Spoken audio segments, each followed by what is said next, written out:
ಎಲ್ಲರಿಗೂ ನಮಸ್ಕಾರ ರೀ. ಹೆಂಗದಿರಿ? ನಾನು ಶ್ವೇತಾ. ಜಗತ್ನ್ಯಾಗ ನಡೆದಿರೋ ಸುದ್ದಿ ನಾನು ಉತ್ತರ ಕರ್ನಾಟಕ ಭಾಷಾದಾಗ ಹೇಳಲಿಕ್ ಬಂದೀನಿ.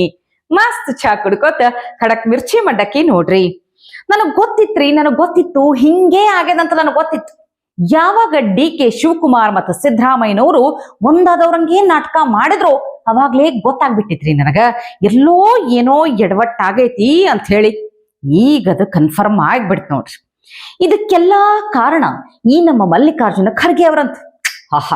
ಆದ್ರೂ ಪಕ್ಷದ ರಾಷ್ಟ್ರಾಧ್ಯಕ್ಷರಾಗಿ ನಿಮ್ಮದೇ ಸರ್ಕಾರ ಇರು ಮುಂದ ನಿಮ್ಮದೇ ಕ್ಷೇತ್ರದ ಅಭಿವೃದ್ಧಿಗೆ ಡಿ.ಕೆ. ಶಿವಕುಮಾರ್ ಅವ್ರ ಬಳಿ ಬೇಡ್ಕೊಳ್ಳಿಕತ್ತಿರಲ್ಲ, ಅದಕ್ಕಿಂತ ದುರಂತ ಬೇರೆ ಏನೈತ್ ಹೇಳ್ರಿ ಸರ್. ಅಲ್ಲ, ನಾ ಏನ್ ಹೇಳಲಿಕತ್ತೀನಂತ ಅರ್ಥ ಆಗಿರ್ಲಿಕ್ಕಿಲ್ಲ. ಒಂದು ಸಲ ಈ ವಿಡಿಯೋ ನೋಡಿದ್ರ ಗೊತ್ತಾಗ್ಬಿಡ್ತದ ನಿಮಗೆ. ನನಗೆ ಒಂದ್ ಕಡೆ ಅನ್ಸ್ತದೆ, ನಾನು ಕೂಡ ಈ ಭಾಗದಲ್ಲೇ ಹುಟ್ಟಿದ್ರೆ ನಮ್ಮ ಕ್ಷೇತ್ರ ಕೂಡ ಇಷ್ಟು ದೊಡ್ಡ ಮೊತ್ತ ಸಿಕ್ತಿತ್ತು ಅನ್ನೋದು ನನಗೆ ಭಾವನೆ. ಶಿವಕುಮಾರ್, ನೀವು ಹುಟ್ಟೋದು ಬೇಡ ನಮ್ಮ ಕಡೆ, ನಾವಿದ್ದಲ್ಲೇ ಚೆನ್ನಾಗಿದ್ದೇವೆ. ಅದಕ್ಕೆ ನೀವು ಏನ್ ಮಾಡಿ ಅಂದ್ರೆ, ನಿಮಗ್ ಮಾಡಿಸ್ಕೊಂಡಂತ ಕೆಲಸ, ಮೈಸೂರಿಗೆ ಮಾಡಿಸ್ಕೊಂಡಂತ ಕೆಲಸ, ಸಿದ್ದರಾಮಯ್ಯ ಅವರ ಮತಕ್ಷೇತ್ರದಲ್ಲಿ ಆದಂತ ಕೆಲಸ ಅಥವಾ ಅವ್ರ ಜಿಲ್ಲೆಯಲ್ಲಿ ಆದಂತ ಕೆಲಸ, ಅದರದ್ದು 75% ಮಾಡಿ ನಿಮಗ್ ಮಾಡಿಸ್ಕೊಂಡಂತ ಕೆಲಸ, ಮೈಸೂರಿಗೆ ಮಾಡಿಸ್ಕೊಂಡಂತ ಕೆಲಸ, ಸಿದ್ದರಾಮಯ್ಯ ಅವರ ಮತಕ್ಷೇತ್ರದಲ್ಲಿ ಆದಂತ ಕೆಲಸ ಅಥವಾ ಅವ್ರ ಜಿಲ್ಲೆಯಲ್ಲಿ ಆದಂತ ಕೆಲಸ, ಅದರದ್ದು 75% ಮಾಡಿ ಅಲ್ರಿ ಖರ್ಗೆ ಸಾಹೇಬ್ರ, ಏನಿಲ್ಲಂದ್ರು ಒಂದಿನ 2 ದಿನ ಅಲ್ರಿ, 50-60 ವರ್ಷಗಳಿಂದ ನೀವೇ ಅಧಿಕಾರ ಅನುಭವಿಸ್ಲಿಕ್ಕತ್ತೀರ. ಇಷ್ಟು ವರ್ಷದಿಂದ ನಿಮಗ ನಿಮ್ಮ ಕ್ಷೇತ್ರದ ಅಭಿವೃದ್ಧಿ ಮಾಡ್ಲಿಕ್ಕೆ ಟೈಮೇ ಸಿಗ್ಲಿಲ್ಲ. ಆದ್ರೂ ರಾಜಕೀಯದ ದಡಿಗೆ ಬಂದಿರಿ, ನೀವು ದಡಕ್ಕೆ ಮುಟ್ಲಿಕತ್ತೀರಿ. AICC ಅಧ್ಯಕ್ಷ ಖರ್ಗೆ ಅವರೇ, ನಿಮ್ದೇ ಸರ್ಕಾರದಾಗ ಭಿಕ್ಷೆ ಬೇಡುವಂತಹ ಸ್ಥಿತಿ ಬರಬಾರ್ದಾಗಿತ್ತು. ಹಂಗೆ ಇಲ್ಲಿ ನನಗೊಂದು ಡೌಟ್ ಅಪ್ಪ. ಡಿ.ಕೆ. ಶಿವಕುಮಾರ್ ಅವರು ತಾವು ಕಲಬುರ್ಗಿದಾಗ ಹುಟ್ಟಬೇಕಿತ್ತು ಅಂತ ಅಂದಿದ್ದಕ್ಕ ನೀವು ಬೇಡ ಅಂತ ಅಂದ್ರ ನೋಡ್ರಿ, ಅದ್ರ ಮರ್ಮ ಏನಂತ ತಿಳಿಲಿಲ್ಲ. ಬಹಳ ತಿಲಿಕತ್ತ ನನಗಿದೊಂದು ಪ್ರಶ್ನೆ. ಯಾಕಂದ್ರ ನಾನು ಕಲಬುರ್ಗಿದಾಗೆ ಹುಟ್ಟದಕ್ಕಿದೀನಿ. ಅವ್ರ ಅರ್ಥ ನನಗೆ ಅರ್ಥ ಆಯ್ತು. ಕಲಬುರ್ಗಿದಾಗ ಹುಟ್ಟಿದ್ರ ನಾ ಕಲಬುರ್ಗಿ ಹಿಂಗಿರ್ಲಿಕ್ ಬಿಡ್ತಿದ್ದಿಲ್ಲ, ಉದ್ಧಾರ ಮಾಡ್ತಿದ್ಯಾ ಅಂತ ಅಂದ್ರ ಮೋಸ್ಟ್ಲಿ ಅದಕ್ಕ ಬ್ಯಾಡ ಅಂದಿರ್ ಕಾಣ್ತೈತಿ. ಅಲ್ರಿ ಖರ್ಗೆ ಸಾಹೇಬ್ರ, ನಿಮ್ಮ ಮಗನಾದ ಪ್ರಿಯಾಂಕ್ ಖರ್ಗೆ ಅವ್ರನ್ನ ನೋಡಿದ್ರ JDS ಎಲ್ಲರ ಉಳ್ದೈತಿ ಅಂತ ಕೇಳ್ತಾರ. ಅಲ್ಲ, ನಿಮ್ ಮಗನಿಗೆ ಅಷ್ಟೂ ಗೊತ್ತಿಲ್ಲ ಏನ್ರಿ? 8 ಸಲ ನೀವೇ ಶಾಸಕರಾಗಿ ಗೆದ್ದಂತ ಗುರುಮಿಠಕಲ್ ಕ್ಷೇತ್ರದಾಗ ಈ MLA ಆಗಿರೋದು ಯಾರು? JDS ನಾಯಕ ಅಲ್ಲೇನ್ರಿ? ಅವ್ರಿಗೆ ಅದೆಲ್ಲ ಎಲ್ಲಿ ಗೊತ್ತಿರ್ತೈತಿ ಹೇಳ್ರಿ? ಅದೆಲ್ಲ ತಿಳ್ಕೊಳಕ್ ಟೈಮರಿ ಎಲ್ಲೈತಿ ಅವ್ರಿಗೆ ಏನ್ ಗೊತ್ತೈತಿ ಹೇಳ? ಯಾರೇ ಅವ್ರ ವಿರುದ್ಧ ಮಾತಾಡ್ಲಿಕ್ಕತ್ರು ಅಂದ್ರ ಅವ್ರ ಮೇಲೆ ಕೇಸ್ ಹಾಕ್ಬಿಡುದ್ರಪ್ಪ. ಪಾಪ ಅಥ್ಲೆಟ್, ಅದು SC/ST ಸಮುದಾಯದವರು ಸ್ಟೇಡಿಯಂ ಸರಿ ಇಲ್ಲ ಅಂತ ಪ್ರಶ್ನೆ ಮಾಡಿದ್ದಕ್ಕೆ ಕೇಸ್ ಹಾಕ್ಯಾರಂತ ನೋಡ್ರಿ. ಅವರೇ ಬಂದ ವಿಡಿಯೋ ಮಾಡಿ ಹೇಳ್ಕೊಳಿಕತ್ತಾರ ಪಾಪ. ನಾನು ಪೆಟ್ರೋಲ್ ತಗೊಂಡು ಹಾಕಕ್ ಪ್ರಯತ್ನ ಮಾಡ್ತಾರೆ ಅಂತ ಹೇಳಿ ಎಷ್ಟು ಸುಳ್ಳು ಹೇಳ್ತೀರಾ ಸರ್? ಒಂದಾದ್ರ ಕಡೆ ನಾನು ಪೆಟ್ರೋಲ್ ಹಾಕಿದ್ದೀನ, ಯಾವ್ದೋ ಕಡೆ ಸುಮ್ನೆ ನೀವು ಸುಳ್ಳು ಕೇಸ್ ನಮ್ಮ ಮೇಲೆ ಹಾಕದ್ ಬಳಸ್ತಾ ಇದ್ದೀರಾ. ಇನ್ನೊಂದ್ ಕಡೆ ಅವ್ರು ಏನ್ ಹೇಳ್ತಾರಂದ್ರೆ, ಸರ್ಕಾರ ವತಿಯಿಂದ ನನಗೆ 15 ಲಕ್ಷದ ಜಿಮ್ ಸಿಕ್ಕಿದೆ ಅಂತ ಹೇಳಿ. ಅವ್ರಿಗೆ ಗಮನಕ್ಕಿರ್ಲಿ, ಎಲ್ಲರಿಗೂ ಜನಕ್ಕೆ ಗಮನಕ್ಕಿರ್ಲಿ, ಆ 15 ಲಕ್ಷ ಜಿಮ್ ಅದಲ್ಲ, ಎಲ್ಲರಿಗೂ ಕೊಡಲ್ಲ. SC/ST ಸಂಬಂಧಪಟ್ಟಾದ ಕ್ರೀಡಾಪಟುಗಳಿಗೆ, ಯಾರಿಗೆ ಜಾಬ್ ಇಲ್ಲ ಅಥವಾ ಅವ್ರು ಯಾವ ರೀತಿ ಅವ್ರಿಗೆ ಕೆಲಸ ಕಾಮಗಾರಿ ಇಲ್ಲ ಅಂತವ್ರಿಗೆ ಇಡೀ ರಾಜ್ಯದಿಂದ ಮಾತ್ರ 5 ಜನ ಮಾತ್ರ ಸಿಲೆಕ್ಟ್ ಮಾಡಿಬಿಟ್ಟು ಇದೊಂದು ಸೌಲಭ್ಯ ಕೊಡ್ತಾರೆ. ಅದರಲ್ಲಿ ನಾನು ಒಂದು ಸಿಲೆಕ್ಟ್ ಆಗಿರೋದು, ಅದು 2022ರಲ್ಲಿ ನಾನು ಸಿಲೆಕ್ಟ್ ಆಗಿರೋದು. ಅಲ್ಲಿಂದ ಇಲ್ಲಿವರೆಗೆ 2 ಇಯರ್ಸ್ ಆದ್ಮೇಲೆ ನನಗೆ ಆ ಜಿಮ್ ವ್ಯವಸ್ಥೆ ಬಂದಿರೋದು. ಆ ಜಿಮ್ ಪಡಿಸೋಕೆ ನಾನು ಹತ್ತತ್ರ 4 ಲಕ್ಷ ಖರ್ಚು ಮಾಡಿದ್ದೀನಿ. ಅದು ಯಾರ ಜೇಬಿಂದ ಬಂದಿಲ್ಲ ದುಡ್ಡು. ನಮ್ಮ ಡಾಕ್ಟರ್ ಸಾಹೇಬ್ ಬಾಬಾ ಅಂಬೇಡ್ಕರ್ SC/ST ಅವ್ರಿಗೆ ಏನ್ ಸಿಗ್ಬೇಕು ಸೌಲಭ್ಯದಿಂದ ನಾನು ಸಿಕ್ಕಿರೋದು. ಅದು ಎಲ್ಲರಿಗೂ ಕೊಡಲ್ಲ. ನ್ಯಾಷನಲ್ಸ್ ಅಲ್ಲಿ ಮೆಡಲ್ ಇದ್ರೆ ಮಾತ್ರ ಅದು ಸಿಗತ್ತೆ. ಇವಾಗ ಸುಳ್ಳಿನ ಅಪರಾಧ ಏನ್ ಮಾಡ್ತಾರಂದ್ರೆ, ಅವ್ರು ನಾನು ಕರೆದು ಕೊಟ್ಟಿದ್ರಂತೆ ಸರ್, ಅದು ತಗೊಳಕ್ಕೆ ನಾನು ಎಷ್ಟು ಕಷ್ಟಪಟ್ಟಿದ್ದೇನೆ ಅದು ನನಗ್ ಮಾತ್ರ ಗೊತ್ತಿರೋದು. ಇದಾದ್ಮೇಲೆ ಈ ವಿಷಯನ ಎಲ್ಲರೂ ಶೇರ್ ಮಾಡ್ತಾರ. ಏನ್ ಸರ್ ಇದು? ನಿಮ್ಮನ್ನು ಪ್ರಶ್ನೆ ಮಾಡಿದ್ರೇನೆ ದೇಶಕ್ಕಾಗಿ ಆಟ ಆಡಿದಂತಹ ಕ್ರೀಡಾಪಟು ಮೇಲೆ ಕೇಸ್ ಹಾಕ್ತಿರಲ್ಲ ಅಂತ ಪ್ರಶ್ನೆ ಮಾಡಿದ್ರ ಅದಕ್ಕೂ ಒಂದು ತಗೊಳ್ರಿ ಕೇಸ್.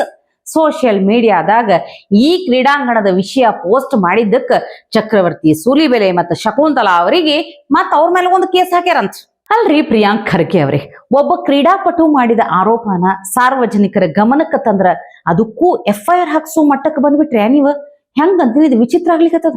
ಹಂಗಾದ್ರ ಅವತ್ತು ಉತ್ತರ ಪ್ರದೇಶದಾಗ ಅತ್ಯಾಚಾರಿಯನ್ನ ಬಿಡುಗಡೆ ಮಾಡಿದ್ರು ಅಂತ ಹೇಳಿ ಯಾವುದೋ ಒಂದು AI ಫೋಟೋ ಪೋಸ್ಟ್ ಮಾಡಿ ಸುಳ್ಳು ಸುದ್ದಿ ಹಾಕ್ಸಿದ್ರಲ್ಲ, ನಿಮ್ಮನ್ನ ಏನ್ ಮಾಡ್ಬೇಕು ಹೇಳ್ಬಿಡ್ರಿ, ನೀವ ಉತ್ತರ ಕೊಡ್ರಿ.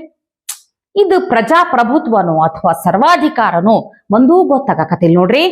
ಅಲ್ಲ, ಹಂಗ ನೋಡಿದ್ರ ಆ ಕ್ರೀಡಾಪಟು ಮತ್ತ ಆರೋಪ ಮಾಡ್ಲಿಕತ್ತಾರ ಪ್ರಿಯಾಂಕ ಖರ್ಗೆ ಅವರು ಹೇಳಿರುವುದೆಲ್ಲ ಸುಳ್ಳು ಅಂತ ಹೇಳಿ. ನಾನು ಪೆಟ್ರೋಲ್ ತಗೊಂಡು ಹಾಕಕ್ ಪ್ರಯತ್ನ ಮಾಡ್ತಾರೆ ಅಂತ ಹೇಳಿ ಎಷ್ಟು ಸುಳ್ಳು ಹೇಳ್ತೀರಾ ಸರ್?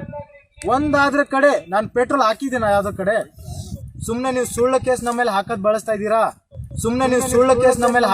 ಇದ್ದೀರಾ. ಇನ್ನೊಂದ್ ಕಡೆ ಅವ್ರು ಏನ್ ಹೇಳ್ತಾರಂದ್ರೆ ಸರ್ಕಾರ ವತಿಯಿಂದ ನನಗೆ 15 ಲಕ್ಷದ ಜಿಮ್ ಸಿಕ್ಕಿದೆ ಅಂತ ಹೇಳಿ. ಅವ್ರಿಗೆ ಗಮನಕ್ಕಿರ್ಲಿ, ಎಲ್ಲರಿಗೂ ಜನಕ್ಕೆ ಗಮನಕ್ಕಿರ್ಲಿ, ಆ 15 ಲಕ್ಷ ಜಿಮ್ ಅದಲ್ಲ ಎಲ್ಲರಿಗೂ ಕೊಡಲ್ಲ. SC/ST ಸಂಬಂಧಪಟ್ಟಾದ ಕ್ರೀಡಾಪಟುಗಳಿಗೆ ಯಾರಿಗೆ ಜಾಬ್ ಇಲ್ಲ ಅಥವಾ ಅವ್ರು ಯಾವ ರೀತಿ ಅವ್ರಿಗೆ ಕೆಲಸ ಕಾಮಗಾರಿ ಇಲ್ಲ ಅಂತವ್ರಿಗೆ ಇಡೀ ರಾಜ್ಯದಿಂದ ಮಾತ್ರ 5 ಜನ ಮಾತ್ರ ಸಿಲೆಕ್ಟ್ ಮಾಡಿಬಿಟ್ಟು ಇದೊಂದು ಸೌಲಭ್ಯ ಕೊಡ್ತಾರೆ. ಅದರಲ್ಲಿ ನಾನು ಒಂದು ಸಿಲೆಕ್ಟ್ ಆಗಿರೋದು, ಅದು 2022ರಲ್ಲಿ ನಾನು ಸಿಲೆಕ್ಟ್ ಆಗಿರೋದು. ಅಲ್ಲಿಂದ ಇಲ್ಲಿವರೆಗೆ 2 ಇಯರ್ಸ್ ಆದ್ಮೇಲೆ ನನಗೆ ಆ ಜಿಮ್ ವ್ಯವಸ್ಥೆ ಬಂದಿರೋದು. ಆ ಜಿಮ್ ಪಡ್ಸಕ್ಕೆ ನಾನು ಹತ್ತತ್ರ 4 ಲಕ್ಷ ಖರ್ಚು ಮಾಡಿದ್ದೀನಿ. ಅದು ಯಾರ ಜೇಬಿಂದ ಬಂದಿಲ್ಲ ದುಡ್ಡು. ನಮ್ಮ ಡಾಕ್ಟರ್ ಸಾಹೇಬ್ ಬಾಬಾ ಅಂಬೇಡ್ಕರ್ SC/ST ಅವ್ರಿಗೆ ಏನ್ ಸಿಗ್ಬೇಕು ಸೌಲಭ್ಯದಿಂದ ನನಗೆ ಸಿಕ್ಕಿರೋದು. ಅದು ಎಲ್ಲರಿಗೂ ಕೊಡಲ್ಲ. ನ್ಯಾಷನಲ್ಸ್ ಅಲ್ಲಿ ಮೆಡಲ್ ಇದ್ರೆ ಮಾತ್ರ ಅದು ಸಿಗತ್ತೆ. ಇವಾಗ ಸುಳ್ಳಿನ ಅಪರಾಧ ಏನ್ ಮಾಡ್ತಾರಂದ್ರೆ ಅವ್ರು ನನ್ ಕರೆದು ಕೊಟ್ಟಿದ್ರಂತೆ. ಸರ್, ಅದು ತಗೊಳಕ್ಕೆ ನಾನು ಎಷ್ಟು ಕಷ್ಟಪಟ್ಟಿದ್ದೇನೆಂದ್ರೆ ಅದು ನನಗ್ ಮಾತ್ರ ಗೊತ್ತಿರೋದು. ಈಗ ಇದಕ್ಕೇನಂತೀರಿ ಪ್ರಿಯಾಂಕ್ ಖರ್ಗೆ ಅವ್ರೆ? ಇರೋ ವಿಷಯ ಹೇಳಿದ್ರ ನಮ್ಮೆಲ್ಲ ಕೇಸ್ ಹಾಕ್ಬಿಡ್ತಿರೋ ಏನೋ, ಯಾರಿಗೊತ್ತು ಹೇಳ್ರಿ. ಅಧಿಕಾರ ಐತಂತ ಹೇಳಿ ಇಂಥ ಪರಿ ದುರುಪಯೋಗ ಮಾಡ್ಕೊಳ್ಳೋದಲ್ರಪ್ಪ. ಮತ್ತ ನಿಮಗ್ ಖರೆ ತಾಕತ್ತಿತ್ತು ಅಂದ್ರ ಅದನ್ನ ಸುಳ್ಳಂತ ಪ್ರೂವ್ ಮಾಡ್ರಿ. ಯಾಕೆ ಸುಮ್ಮನೆ ಕಿರಿಕಿರಿ ಹಿಂಗ್ ಮಾಡೋದಲ್ಲ ಅಂತೀನಿ ನಾನು. ತೀರಾ ಇಂಥ ಪರಿ ಸೋಕ್ ತೋರ್ಸುದ್ ನಾ ಎಲ್ಲಿ ನೋಡಿರ್ಲಿಲ್ಲ ಬಿಡ್ರಪ್ಪ. ಅಲ್ಲಿ ಎಲ್ಲೋ ಮಮತಾ ಬ್ಯಾನರ್ಜಿ ಸರ್ವಾಧಿಕಾರದ ಕಥೆ ಕೇಳಲಿಕ್ಕತ್ತಿದ್ವಿ, ಈಗ ನೋಡಿದ್ರ ಇಲ್ಲೇ ಚಾಲು ಆಗ್ಬಿಟ್ಟೈತಿ. ಆ ಸಿದ್ದರಾಮಯ್ಯ ಸಾಹೇಬ್ರನ್ನ ನೋಡ್ರಿ, ಕಿಂಗ್ ಜಾಮೂನ್ ತರ ಆಡ್ಲಿಕತ್ತಾರ. ನಾ ಊಟ ಮಾಡೋ ತನಕ ಯಾರು ಊಟ ಮಾಡಬಾರ್ದಂತ. ಫಂಕ್ಷನ್ ಆಗವರಿಗೆ ನಾವು ಊಟ ಮಾಡಿಲ್ಲ ನೀವು ಮಾಡಬೇಡಿ.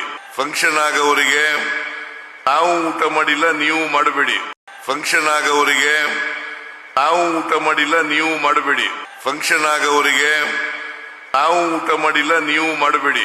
ಗಂಡ ಮಕ್ಳು ಹೋಲ್ ಬಿಡು ಅಂತ ಕೇಳಿದ್ರು ಕೇಳುತ್ತಾರೋ ಏನೋ, ಆದ್ರೆ ಹೆಂಗಸೂರು ಮಾತ್ರ ಕೇಳೋದಿಲ್ಲ ಬಿಡ್ರಿ. ಅವ್ರ ಗಂಡನ ಮಾತೇ ಕೇಳೋದಿಲ್ಲ, ಇನ್ನು ನಿಮ್ಮ ಮಾತು ಕೇಳ್ತಾರೇನ್ ಹೇಳ್ರಿ. ಹಿಂಗೆ DK ಶಿವಕುಮಾರ್ ಸಾಹೇಬ್ರು ಗ್ಯಾರಂಟಿ ಬಗ್ಗೆ ಮಾತಾಡ್ಲಿಕ್ಕೆ ಹೋಗಿ ಸ್ಟೇಜ್ನಾಗ ಹೆಂಗ ಖಜೀಲಾಗ್ಬಿಟ್ರಿ ನೋಡ್ರಿ. ನೀವೆಲ್ಲ ಉಚಿತವಾಗಿ ಹೆಣ್ಮಕ್ಳು ಫ್ರೀಯಾಗಿ ಬಸ್ಸಲ್ಲಿ ಓಡಾಡ್ತಾ ಇದಿರ್ತಾರೆ. ಎಲ್ಲರಿಗೂ ಕೂಡ 2,000 ರೂಪಾಯಿ ಹೆಣ್ಮಕ್ಳಿಗೆ ಕೊಡ್ತಾ ಇದ್ದೀವಿ ತಾನೆ. ಎಲ್ಲರೂ ಕೂಡ 200 ಯೂನಿಟ್ವರೆಗೂ ಉಚಿತವಾಗಿ ವಿದ್ಯುತ್ ಶಕ್ತಿ ಕೊಡ್ತಾ ಇದ್ದೀವಿ ತಾನೆ. ಬಹಳ ಸಂತೋಷ. ಕೆಲವ್ರಿಗೆ ಸಿಗ್ತೇ ಇರ್ಬೋದು, ಅದು ಬೇರೆ ವಿಚಾರ. ಬೇಕಿತ್ತೇನ್ ಹೇಳ್ರಿ, ಗ್ಯಾರಂಟಿ ರೊಕ್ಕ ಹೋಗ್ಲಿಲ್ಲ ಅನ್ನೋದು ನಿಮ್ಗೂ ಗೊತ್ತೈತಿ. ಮತ್ತ್ಯಾಕ ಮಂದಿನ ಪ್ರಶ್ನೆ ಮಾಡ್ಬೇಕಿತ್ತು ಅಂತೀನಿ ನೋಡ್ರಿ. ಸುಮ್ಮನೆ ಎಲ್ಲಾರ ಎದುರು ಇನ್ಸಲ್ಟ್ರಪ್ಪ.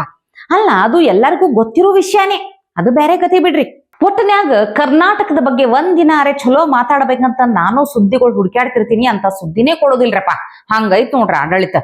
ಇನ್ನ ರಾಷ್ಟ್ರದ ಸುದ್ದಿ ನೋಡೋಣಲ್ಲ. ಬಹಳ ಚರ್ಚೆ ಆಗ್ಲಿಕ್ಕತ್ತಿರುವುದು ಈಗ ಅಣ್ಣಾಮಲೈ ಅವ್ರ ವಿಚಾರ. ರಾಜ್ ಠಾಕ್ರೆ ಅಣ್ಣಾಮಲೈ ಅವರಿಗೆ ರಸ್ಮಲೈ ಹಂಗ ಹಿಂಗ ಅಂತ ಏನೇನೋ ಅಂದ್ ಅವಮಾನ ಮಾಡಿ ಭಾಷಣ ಮಾಡಿದಲ್ದೆ ಮುಂಬೈಗೆ ಕಾಲಿಟ್ರ ಕಾಲ್ ಕತ್ತರಿಸ್ತೀವಿ ಅಂತ ಅಂಜಿಕೆ ಬೇರೆ ಹಾಕ್ತಾರ್ರಿ. ಪಾಪ ಅವ್ರಿಗೆ ಅಣ್ಣಾಮಲೈ ಯಾರಂತ ಸರಿಯಾಗಿ ಗೊತ್ತಿಲ್ಲ ಅಂತ ಕಾಣ್ತೈತಿ. ನೇರವಾಗಿ ಅವ್ರನ್ನು ಸವಾಲು ಸ್ವೀಕಾರ ಮಾಡ್ಬಿಡ್ತಾರ. ಇನ್ನೊಬ್ಬ ಆದಿತ್ಯ ಠಾಕ್ರೆ, ಈ ಮನುಷ್ಯ ಹೇಳ್ತಾರ ಅಣ್ಣಾಮಲೈ ಝೀರೋ. ಕಾಮಿಡಿ ಅಂದ್ರೆ ಇದು ನೋಡ್ರಿ. ಅಣ್ಣಾಮಲೈ ಝೀರೋ ಅಲ್ರಪ್ಪ, ಹೀರೋ ಅವ್ರು. ಅರ್ಥ ಆಯ್ತಾ? ಕುಟುಂಬ ರಾಜಕಾರಣ ಮಾಡ್ಕೊಂಡು ಬಂದಿರೋ ಇವ್ರಿಗೇ ಇಷ್ಟಿರ್ಬೇಕಾದ್ರ ಸ್ವಂತ ಬೆವರು ಸುರಿಸಿ ಕಟ್ಟಿದ ಸ್ವಂತ ಬ್ರ್ಯಾಂಡ್ ಅವ್ರಿಗೆ ಇನ್ನೆಷ್ಟಿರ್ಬಾರ್ದು ಹೇಳ್ರಪ್ಪ. ಇನ್ನು OYC ಬ್ರದರ್ಸ್ ಅಂತೂ ಯಾಕೋ ಈಗೀಗ ಹಾರಾಟ ಬಹಳ ಹೆಚ್ಚೇ ಆಗ್ಲಿಕ್ಕತ್ತದಂತೀನಿ. ಮೊನ್ನೆ ಅಸಾದುದ್ದೀನ್ ಓವೈಸಿ ಬುರ್ಖಾ ಹಾಕಿರೋ ಹೆಣ್ಮಗಳು CMO ಅಥವಾ PMO ಆಗ್ತಾರ ಅಂತ ಅಂದು ಬಿಟ್ಟಿದ್ರು. ಅದಕ್ಕೆ ಕೌಂಟರ್ನೂ ಬಂದಿತ್ತ, ಅದು ಬೇರೆ ಪ್ರಶ್ನೆ ಬಿಡ್ರಿ. ಬುರ್ಖಾ ಹಾಕ್ದವ್ರು CM ಆಗ್ಬೇಕು ಆಗ್ಬೇಡ ಅನ್ನೋದಲ್ರಿ. ಮೊದಲ ಬುರ್ಖಾ ತೆಗದ್ ಹೆಣ್ಮಕ್ಳನ್ನ ಮನೆಯಿಂದ ಹೊರಗಡೆ ಕಳಿಸ್ರಿ, ಹೊರಗಿನ ಪ್ರಪಂಚರ ನೋಡ್ಲಿ ಅಂತ ಹೇಳ್ತೀನಿ ನಾನು. ಈಗ ಅವ್ರ ತಮ್ಮ ಅಕ್ಬರುದ್ದೀನ್ ಓವೈಸಿ ಬಿಹಾರ CM ನಿತೀಶ್ ಕುಮಾರ್ ಅವರಿಗೆ ಆವಾಜ್ ಹಾಕ್ಲಿಕತ್ತಾರ. ಅದೇ ರೀ, ಅವತ್ತು ಪ್ರಶಸ್ತಿ ಕೊಡೋ ಮುಂದ ಬುರ್ಖಾ ತೆಗ್ದಿದ್ರಲ್ಲ, ಆ ವಿಷಯಕ್ಕೆ ಅಯ್ಯೋ ಅಬ್ಬಾ ಚಾನ್, ಅವತ್ತು ಅವ್ರದ್ದು ಬುರ್ಖಾ ತೆಗೆದ ಮೇಲೆ ಗೊತ್ತಾಗಿದ್ದು ಆಕಿ ಭಾರತೀಯಳೇ ಅಲ್ಲ ಅಂತ ಹೇಳಿ, ಅಕ್ರಮವಾಗಿ ಭಾರತಕ್ಕೆ ಬಂದಿದ್ದು ಅಂತ. ಈ ವಿಷಯ ನಿಮಗ್ ಗೊತ್ತುಂಟಾ? ಸುಮ್ಮನೆ ಬಂದ್ಬಿಡ್ತಾರ ನೋಡ್ರಿ ವೋಟ್ ಬ್ಯಾಂಕ್ ರಾಜಕಾರಣ ಮಾಡ್ಲಿಕ್ಕ. ಇವತ್ತಿಗೆ ಸುದ್ದಿ ಸಾಕಲ್ಲ, ನಾಳೆ ಇಂಥವೇ ಮತ್ತೊಂದಷ್ಟು ಸುದ್ದಿ ತರ್ತೀನಿ. ಚಾ ಇಟ್ಕೊಂಡು ಮಿರ್ಚಿ ಮಂಡಕ್ಕಿ ನೋಡ್ಲಿಕ್ಕೆ ಕಾಯ್ಕೊಂಡಿರ್ರಿ. ಟಿವಿ ವಿಕ್ರಮ, ದೇಶ ನಿಮ್ಮ ಕೈಯಲ್ಲಿ. ಈ ಕಾರ್ಯಕ್ರಮ ನಿಮಗೆ ಇಷ್ಟ ಆಗಿದ್ದಲ್ಲಿ ಲೈಕ್, ಶೇರ್ ಹಾಗೂ ಕಮೆಂಟ್ ಮಾಡಿ. ಟಿವಿ ವಿಕ್ರಮದ ಕಾರ್ಯಕ್ರಮಗಳನ್ನು ನಿರಂತರವಾಗಿ ವೀಕ್ಷಿಸಲು ಸಬ್ಸ್ಕ್ರೈಬ್ ಮಾಡಿ, ಬೆಲ್ ಐಕನ್ ಒತ್ತಿ.